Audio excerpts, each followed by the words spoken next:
Good afternoon and welcome to Nutmeg Sports on the HA Network, Monday, October 9th. Frank Granito in studio, joined by John Kovac today. And John, let me start by saying great job Friday night. What a great game you guys got to see too. The Ridgefield Tigers, reminiscent of that 2016 team, a big comeback win for the Tigers. Thank you, Frank. It was a privilege to call that game and a pleasure, but an entertaining game and a fascinating game in the way it unfolded, where you had Ridgefield come out, score on their first 3 drives, field goal, touchdown, touchdown. They're up 17-0. And you think you're on the way to the big blowout like they laid on Staples last year. And then before halftime, Staples has cut that lead to 3. A couple of interesting busted bizarre plays. Staples ends up scoring in the third quarter to come all the way back and take the lead. And then Ridgefield, like they did so often last year, the cardiac kids come back and find a way to win. We're going to have a lot more on this game later on in the show, but for now, just looking ahead to the week we have up, we're going to see Staples again on Friday night. They're at home and they welcome in the 2-time defending state champions who are looking to extend their win streak, John, to 30 games. This is arguably up there now with one of the more important games in Staples program history. Oh, yeah. In my opinion, because this is a team that, again, has, and I don't want to say fooled, but it's almost fooled the critics to think they're back. They're back amongst the top of the top programs. Not a good loss at home against a Ridgefield team. You got behind early, then you give up the touchdown late. It's one that's going to sting, but if you get blown out this weekend by Darien, it's just a major setback in these 2 consecutive losses. What's hurting Staples here, and they're now 13th in the Class XXL playoff ratings, Frank, they don't get a ton of power points for quality wins. They get none off of the big win over Bridgeport Central. They do get 2 wins of bonus points from Wilton. McMahon finally snaps its long losing streak, and congratulations to A.J. Albano and the Senators. They come out and beat Fairfield Ludlow Thursday night. But I think the tougher part of the schedule, it lies ahead for Staples. You've got Darien, undefeated in so long. And then you go right to Norwalk. They've got 2 wins. That could be a really good matchup. Fairfield Ward, we need to see where they're going. And then you've got St. Joe's, Stamford, and then Thanksgiving, Greenwich.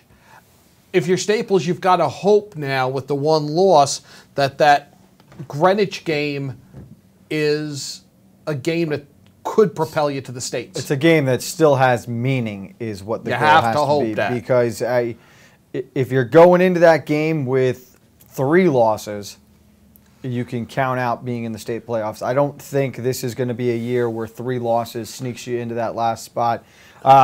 Norwalk, tricky task, purely because of the air assault that the Bears can come at you with. The Tigers just threw for 330, so that secondary of the Wreckers is on blast for me. But we're going to have more on that in a second. It is a Monday, so of course we want to start with our Athlete of the Week winners and nominees. The winners from the 3rd week of the fall season were Trumbull Football's Colton Nicholas and the West Hill Girls Volleyball team's Sophia Thagoras. Thagoras finished with 14 assists, 12 digs, and 7 kills, plus 2 blocks when West Hill edged Fairfield Ward 3-2 last week. With that win, the Vikings continued an incredible start to this season. They finished the week with a record of 8-1 and a conference record of 4-1, which was good enough for first place in the West Division. Colton Nicholas of the Trumbull Eagles football squad threw for 267 yards, 3 touchdowns, and he had another one on the ground when the Eagles took down Trinity Catholic 35-27.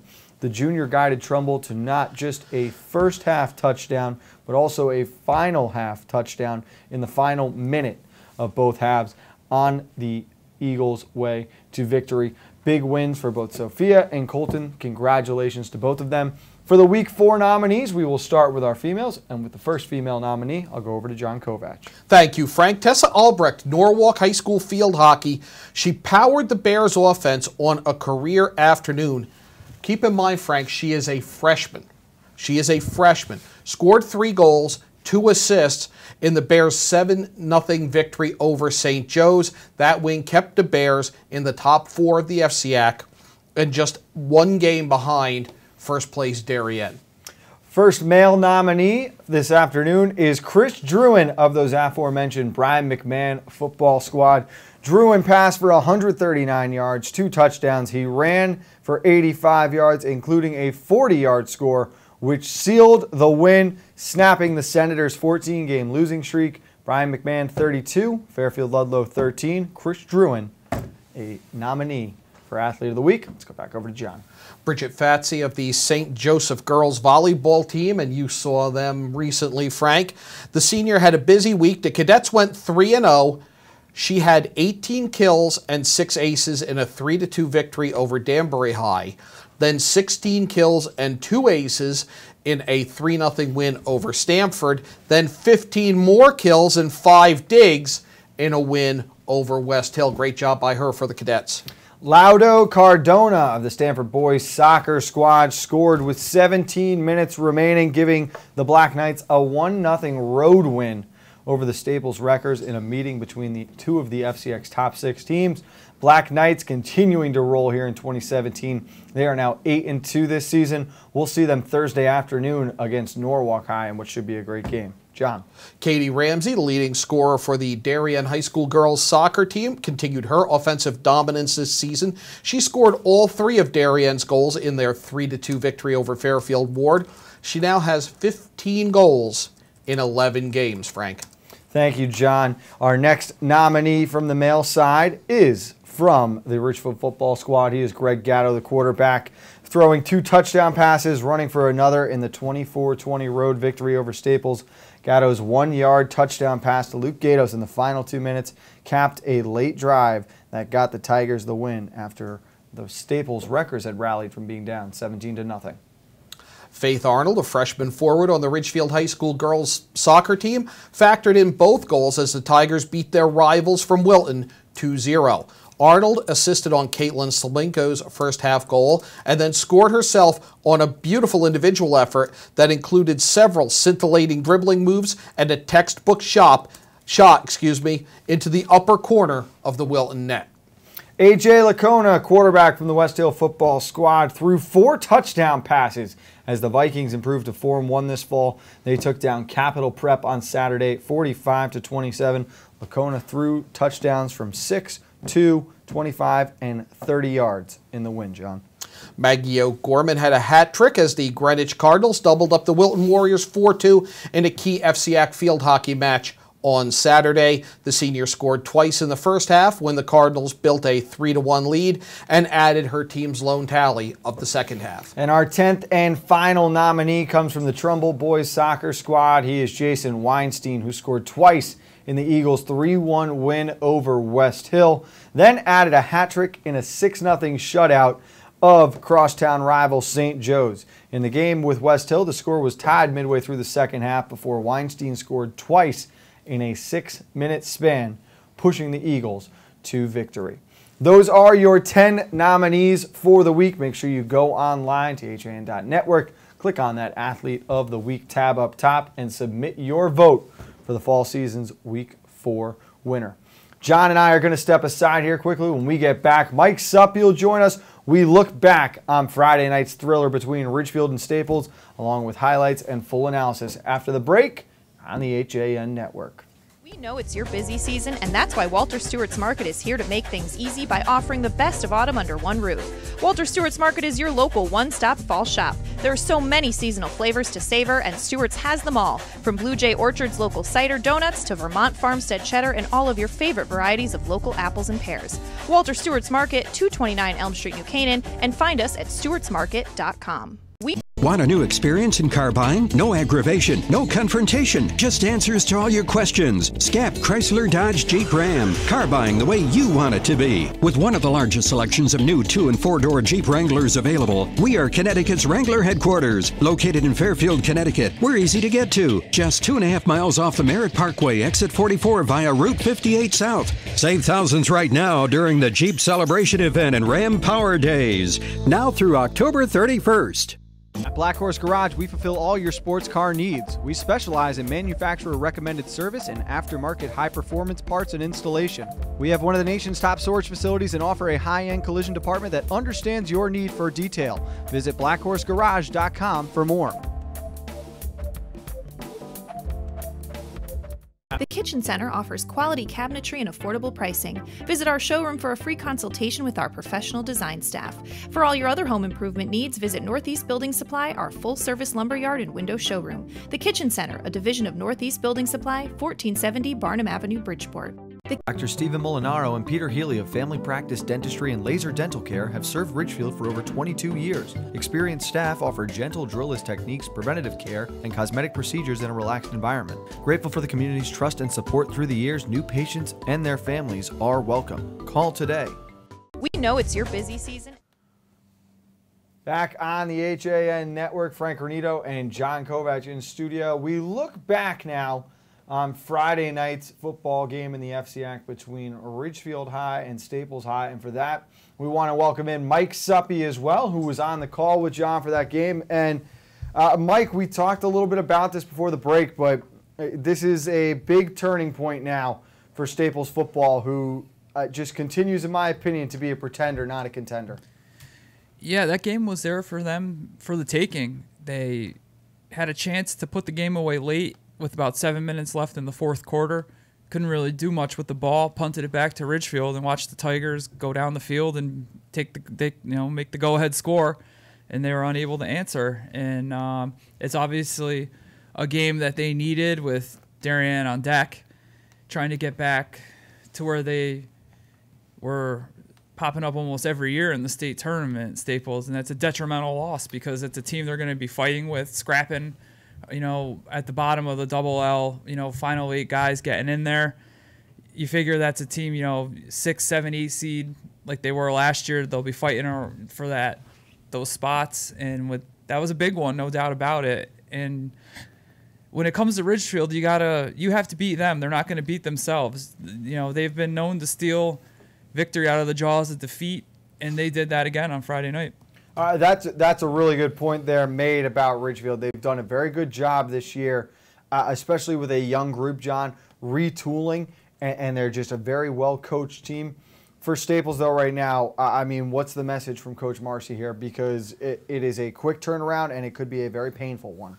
I think Staples did a lot of things well Friday night. I was very impressed with their secondary play. These guys got vertical. You and I, as former secondary coaches, talk about high-pointing the ball. These guys climbed a ladder, and instead of going for the pick and letting the ball get caught, batted it away. They did a lot of things right on coverage. They rallied to the ball. There were a few times I think they got beat on the line, and that hurt them. And there were a few plays where, there were catches that eluded them. But overall, I thought the secondary play was good. The big takeaway for me is they were down 17-0 to a team that really, really hammered them last year. And it even came up in talking with both coaches on the field before the game, Kevin Callahan for Ridgefield and Mars Petrocchio for Staples. I don't think it's going to be like last year. I hope it's not like last year. I hope it's not we don't get to a running clock. And all of a sudden, you're 3 possessions in, and it's field goal, touchdown, touchdown. It's 17-0, and Staples can't do anything to slow Ridgefield, let alone stop them. Suddenly, they make an adjustment, and for the next 2 quarters plus, hold Ridgefield off the scoreboard until the very end when Luke Gatos makes that catch to win the game. We're going to run the highlights here in a second, John, and this is my thought on it, is that I don't know you could say the Staples secondary played well. You surrendered 300. I said they made good plays. That's fair. You surrendered 334 yards through the air, though, against a Ridgefield team that hasn't exactly been the most flourishing offense to this point this year. Now, that's not to say that they didn't weather the storm and lock things down for a period in between there, but we're going to see the highlights here, and you see a lot of big plays from the Tigers. That's got to be very concerning with Darien coming to town. Let's watch the clips. Ridgefield 24, Staples 20, Friday night, seen right here live on the HAN Network. Ball at the 31. when we saw Gatto last year, he was more of a runner, but he's showing, he'll stand in the pocket and throw it. Give to Schwartz. Schwartz runs into a pile. No, excuse me. Gatto pulled it back. Gatto kept it up the left side, and he's run down from behind. Stopped at the 25, touchdown saving tackle for the Wreckers. Ridgefield, 2 receivers to each side. Dropping back is Gatto. Gatto goes deep. He has a man, and he's got space. Run down from behind by Lombardo. That was Jackson Mitchell. Gatto with the snap, throws. He's got a man open, and there's the touchdown by Jackson Mitchell. I'm sorry. And Ridgefield's converted on its first 2 possessions. Jet motion, fake jet. Thompson keeps and lunges into the end zone for the touchdown. And Staples is on the board with 5:26 to go. Correct myself there. I was giving Hamilton credit last time instead of Schneider. Attempted a reverse there, and it's just gone bad. It's Thompson with the throw. Wide open!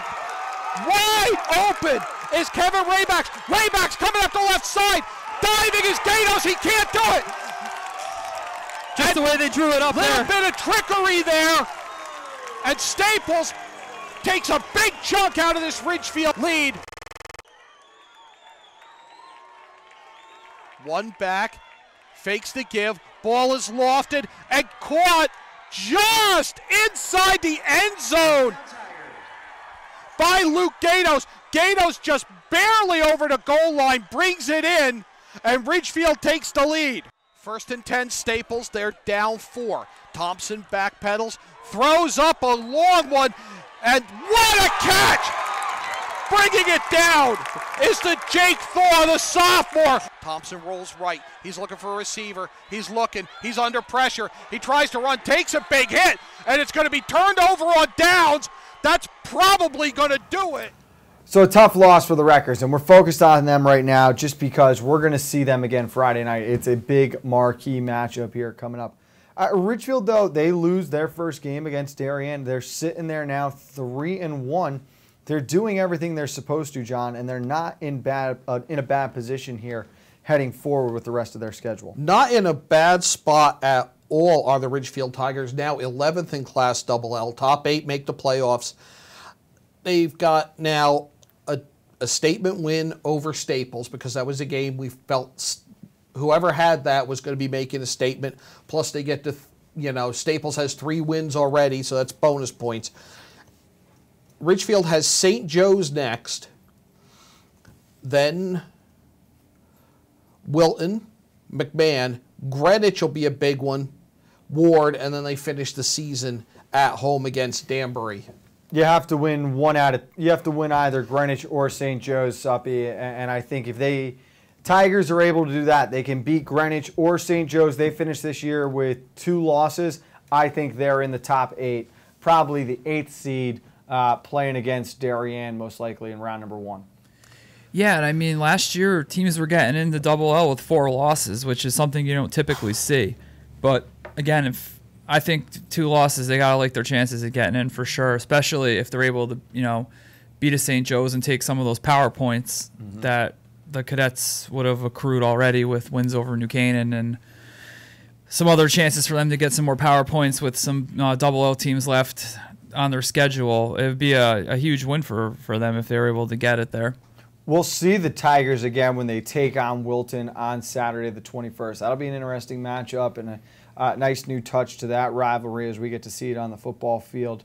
For you, John, having seen what Staples was able to have success with against the Tigers on Friday night, what do they need to adjust and change now heading into this matchup with St. Joe's? I think they need to establish the run a little bit more and the short pass more, but I think they need to be a little bit tougher up front. I don't think they got the surge they needed to establish the run, which was what I felt they needed to do. And they're going to need even more of an effort there if they're going to do it against a Darien line that's going to swarm all over you. They are going to take the snap, and that line of scrimmage will be reestablished 2 yards back unless you beat them off the ball. The thing for me with Staples and Darien, there's a lot that Staples really needs to tighten up on. The most important thing And I think the biggest X factor in this game that separates a running clock situation between what we saw Friday night, if Darien jumps out to a 14-point lead in the first quarter, it's over. They cannot fall behind 2-3 possessions to Darien, and they can't let the vertical routes go. I talk about being impressed by the secondary. I'm talking about individual efforts, individual athletic plays to break up passes. And Mike, I would say we saw 6, 8, maybe 10 where guys climbed a ladder and just spiked balls like it was a volleyball game. Yeah, they were definitely impressive with the passes defensed in that regard. But again, nobody could get their mitts on that ball on the last touchdown there to Gatos. He was able to use really the narrowest part of the end zone there to get in with not a lot of real estate left in that big end zone. He went to the short corner there, for lack of a better term. But you know what? That was a great route because Staples was doing a better job of running with the verticals at that point in the game. So they ran the short out. They made Staples come forward to play it, and they just kind of ran out of real estate. Oh, I think it was a great route. Listen, great route. It was a good ball. It's thrown to where it needs to be thrown. They get the score. A little bit of a rainbow on that football there. I felt like it was in the air for a while. But listen, at the end of the day, a win is a win. The Tigers will take it. They're sitting at 3-1 now. So is Staples. Both these teams are still sitting where they want to be, but you now cannot afford another hiccup. Neither one of them can. You have to be perfect here down the stretch and win the games you're supposed to win, and you've got to give yourself in the games that are essentially turned into toss-ups. We're going to stop for a second, John. When we get back, we'll talk about the other two games that were in action this weekend. Also want to look ahead to this weekend. We've got Greenwich and New Canaan coming up on Saturday as well. That's all next after the break on Nutmeg Sports on the HAN Network. Voted Best Gourmet to Go in Fairfield County, Palmer's extensive menu offers everything you'll need to make your next event easy and delicious. Whether you're hosting a small get-together or planning a large celebration, they've got you covered breakfast through dessert. Order online at palmersdarien.com or call 203-655-2077. Now teeing off, Paul Miller from Miller Nissan in Fairfield.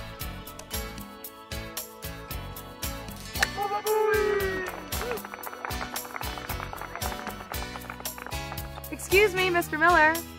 What about my new Sentra? Right now, lease a 2017 Sentra S for only $97 a month.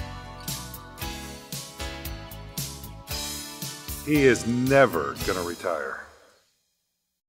Bankwell combines the best personalized service with high-tech banking features for our customers' convenience. We pride ourselves on being a strong community partner. You don't settle for average in anything else you do. Why settle for an average bank? Don't just bank when you can bank well instead. Visit mybankwell.com for more.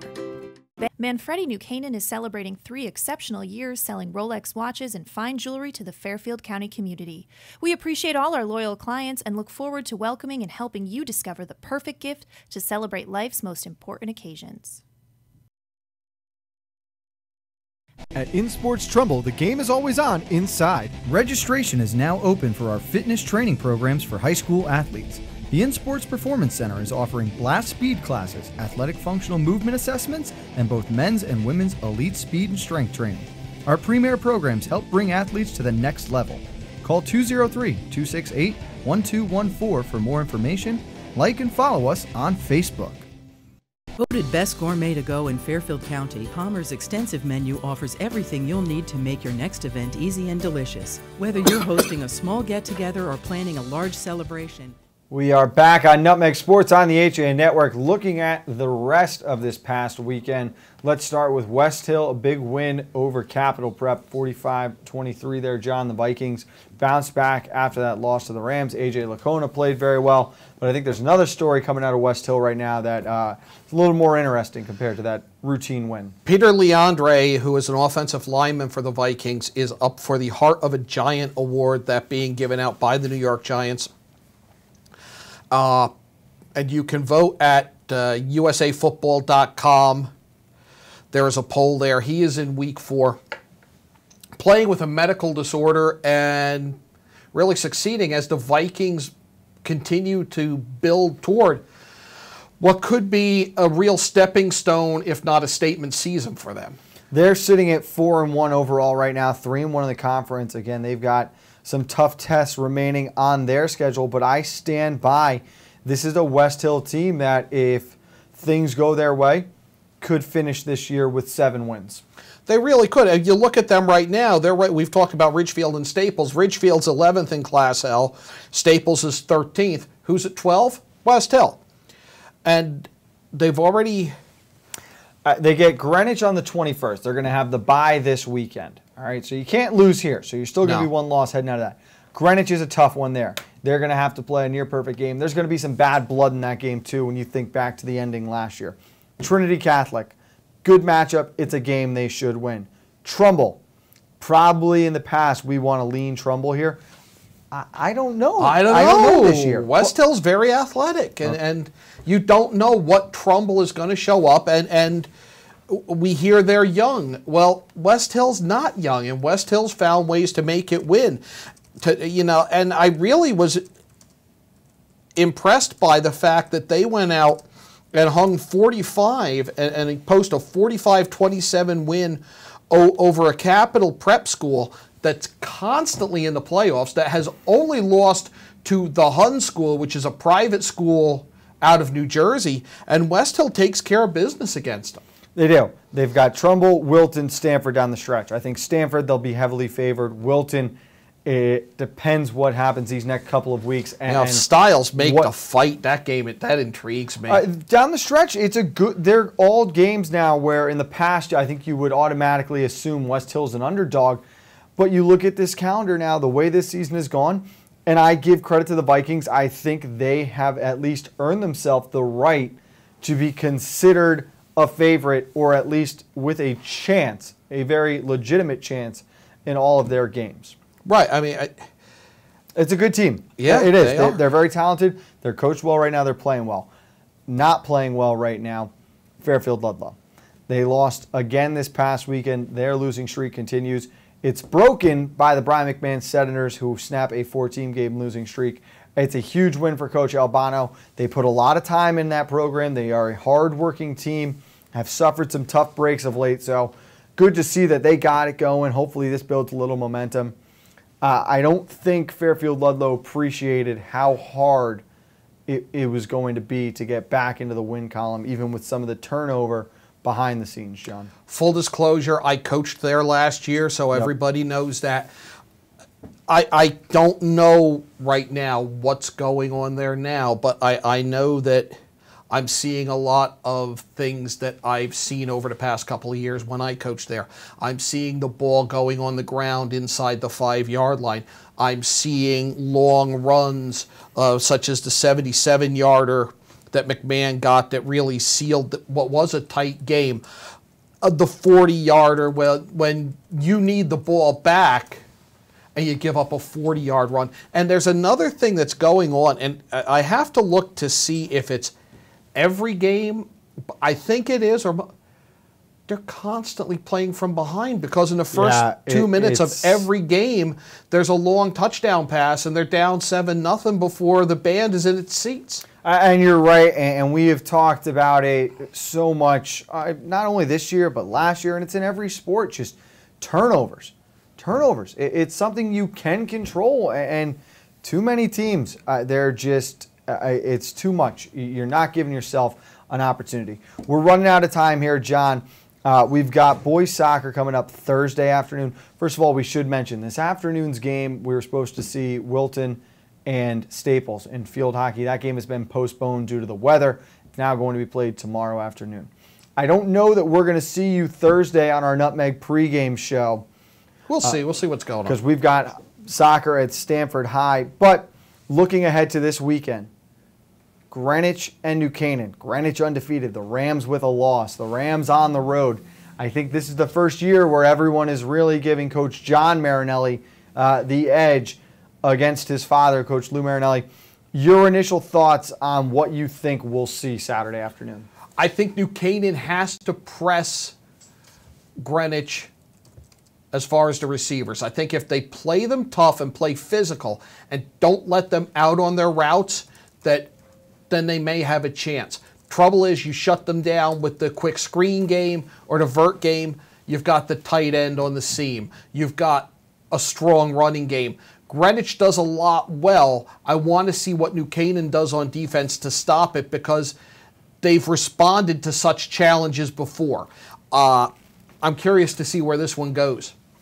For me, a big X factor is going to be the New Canaan secondary. Very. They were sloppy at best week 1 against St. Joe's. Have looked better of late. Had a pick 6 and 4 interceptions against West Hill in their last game. They're coming off the bye. And so that matchup against the Greenwich receiving core, which is much deeper than some of the teams New Canaan has seen, but, you know, I struggle thinking that Coach Lou Marinelli won't have his team ready for a game like this. I know it's going to be an emotional day. I'm interested to see how the Cardinals react if they're playing from behind early, or what it is like in the second half if this is a close game. Greenwich has played one game in the last 20-something days, John, and they have not been in a close game since the first quarter of week 1. It's a very odd schedule, and I was actually part of a couple of discussions about this Friday night at Staples. Is it brilliant, or is it going to create ring rust, the fact that you've got a Staples team that's going to come in and they're going to play 2 games in 28 days? I mean, that's like a college bowl schedule. It's definitely going to be a lot of fun. It has been very interesting, to say the least, through the first 2 years of father and son battling it out. This one looks as though it will be our best contest yet. John, always happy to have you on. Thanks for standing in Happy today. to be here. We've got a lot coming up this week, and it all leads up to that New Canaan Greenwich game on Saturday. Good job by Mike Suppy as well in the back. Steve Gutman holding down the 1s and 2s. DJ Gutty Watt. For John Kovacs, I'm Frank Granito. We'll see you back here tomorrow on Nutmeg Sports on the HAN Network.